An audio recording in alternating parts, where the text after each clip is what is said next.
Cartoon যে কতটা শক্তিশালী ও প্রতিবাদের অনন্য ভাষা হতে পারে বৈষম্য বিরোধী ছাত্র আন্দোলনে তার আজ বেশ ভালোভাবেই পাওয়া গেছে। এবারের কোটা সংস্কার আন্দোলন থেকে সরকার পতনের এক দফা পর্যন্ত সামাজিক যোগাযোগ মাধ্যম ছিল প্রতিবাদী ও ব্যঙ্গাত্মক কার্টুনের সয়লাব। এক কথায় বলতে গেলে কার্টুনে কার্টুনে বিদ্রোহ হয়েছে যেন।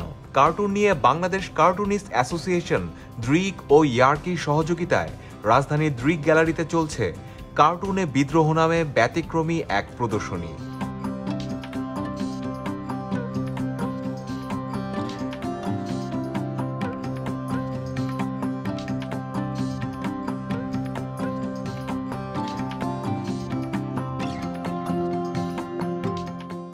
বাংলাদেশের গণ আন্দোলনের ইতিহাস যদি দেখেন তাহলে আপনারা সবসময় দেখবেন যে কার্টুনিস্টরা একটা গুরুত্বপূর্ণ ভূমিকা পালন করেছে। এটা আমাদের স্বৈরাচারী এরশাদের পতনের সময় আপনারা দেখেছেন, সে সময় কার্টুনিস্টরা এঁকেছেন, এবারও এঁকেছেন। কিন্তু দুঃখজনক হলে সত্য যে এই মাঝের একটা লম্বা সময় কিন্তু কার্টুনিস্টরা কাজ করতে পারেননি।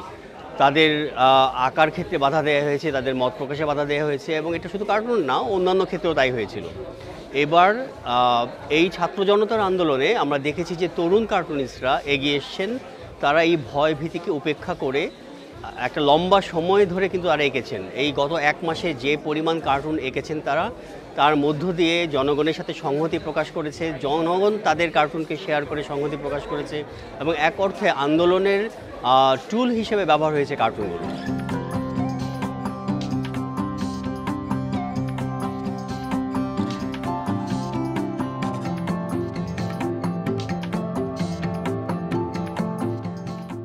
জুলাই মাস এবং অগাস্ট মাস দুইটা মিলে আমরা যে কত কিছু দিয়ে গিয়েছি ওটার একটা কালেকটিভ একটা বান্ডেল।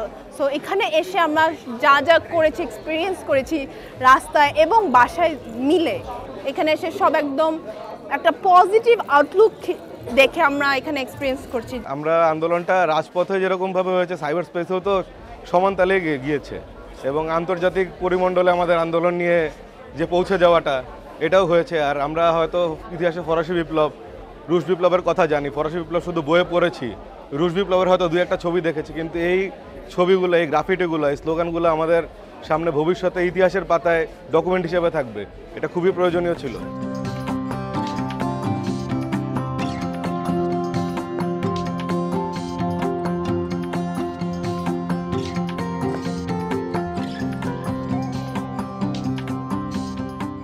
এবার এই তরুণ কার্টুনিস্টদের এই বড় দলটা এই আন্দোলনের সময় যখন নিয়ন্ত্রণটা ছিল সেটা উপেক্ষা করে যখন আবার তারা ফিরে আসলো এবং তারা কার্টুন আঁকা শুরু করলো, এক অর্থে বলা যায় বাক স্বাধীনতার যে নিয়ন্ত্রণটা ছিল সেটাকে কিন্তু পুরোপুরি তারা ভেঙে ফেললো।